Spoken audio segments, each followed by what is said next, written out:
Indéniablement, l'ombre du PDCI-RDA, dont le candidat a été injustement écarté de la compétition électorale, continue de hanter les esprits.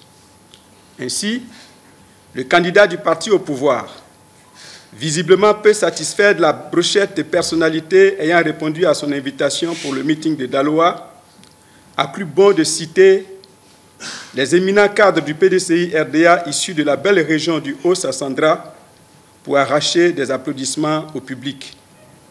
Malheureusement, il ne s'agissait nullement d'une visite d'État et la confusion des genres a plutôt tourné au regret de se retrouver à Daloa et de n'être pas accueilli par les doyens Alphonse Djedje Madi, Brito Nama Boniface et Mme Kofi Léopoldine Thiézan, tous vice-présidents du PDCI-RDA et fidèles collaborateurs des défunts présidents Félix Houphouët-Boigny et Henri Konan Bédié. De même, sur un plateau de télévision, un autre candidat a cru amadouer les militants du deuxième plus vieux parti de l'Afrique noire après l'ANC en faisant un appel du pied au président Cheikh Tidiane Thiam. Mais il n'est pas inutile de rappeler à ce dernier que lui et ses partisans ont voulu s'attaquer à l'image et à la réputation du président du PDCI-RDA avec des déclarations tout aussi infondées que vides d'intérêt depuis le 22 décembre 2023, date à laquelle les militants du PDCI-RDA ont confié les rênes du parti au petit-neveu de Félix Houphouët-Boigny. En ce qui concerne l'ambiance de la campagne, nous avons retenu une image qui a fait le tour de la toile et a suscité des milliers de commentaires sur les réseaux sociaux. Au cours de cette campagne, les Ivoiriens ont vu un parti politique installé sans aucune gêne des débits de boissons à l'entrée des espaces prévus pour ces différents meetings. Que retiendront de tels participants déjà conditionnés pour faire la fête et rien que la fête des discours de campagne? Comme dirait l'artiste, on ne vous demande pas de comprendre. Buvez et allez-y nous voter le 25 octobre 2025. Effectivement, il n'y a pas grand-chose à retenir du discours du parti au pouvoir, mis à part l'autocélébration, les nouvelles promesses de répartition de la richesse et le chantage aux infrastructures. En effet, sans gêne, sans la moindre graine d'humilité, sans scrupule quelconque, le parti au pouvoir se targue d'avoir bâti plus la Côte d'Ivoire en 15 années de gouvernance que tous les régimes précédents l'ont fait en 51 ans. Il faut tout simplement reconnaître que ceux qui parlent ainsi ne vivent certainement pas en Côte d'Ivoire. Sans rentrer dans la polémique, le PDCI-RDA leur demande d'avoir pitié de leur auditoire quand ils s'expriment ainsi. Ils savent très bien que cette affirmation n'est pas vraie. Elle est très loin de la vérité. De toutes les façons, rien d'étonnant dans des discours de ceux qui, la veille, disaient se foutre royalement de l'IDH et viennent aujourd'hui claironner, toute honte bue, que notre pays a l'une des meilleures performances en matière d'IDH. D'autres incongruités ont encore été entendues lors de cette soi-disant campagne électorale.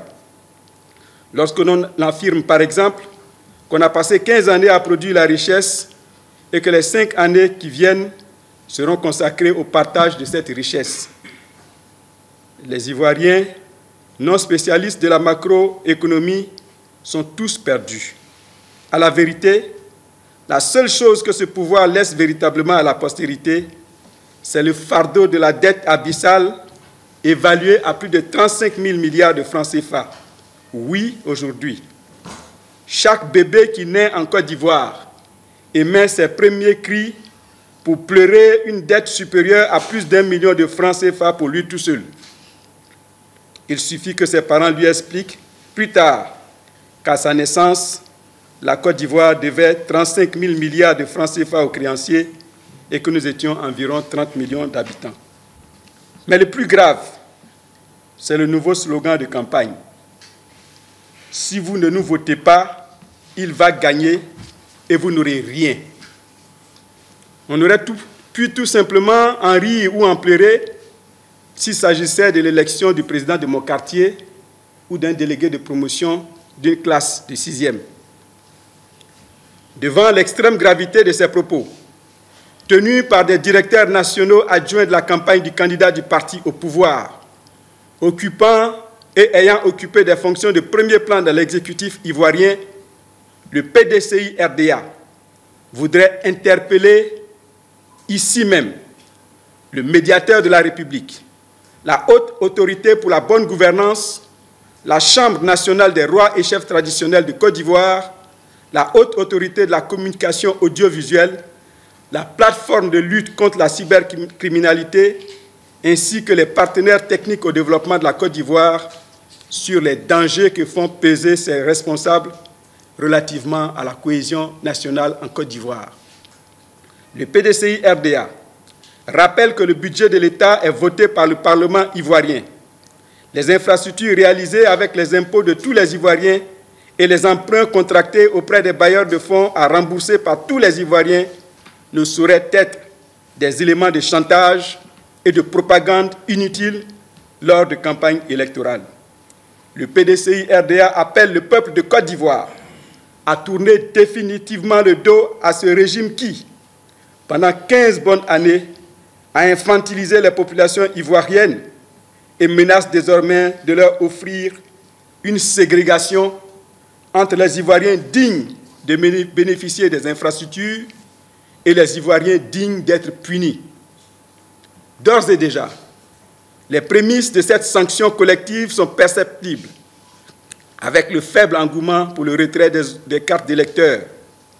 En effet, selon les statistiques du parti au pouvoir lui-même, le taux national de retrait des cartes s'établissait il n'y a pas longtemps à 9%, avec des scores, bien entendu, de 0% à Port-Boué et dans les régions du Moronou, du Boclé, de San Pedro, du Tonkoui, ainsi que dans la diaspora. Le PDCI-RDA l'a affirmé à plusieurs reprises.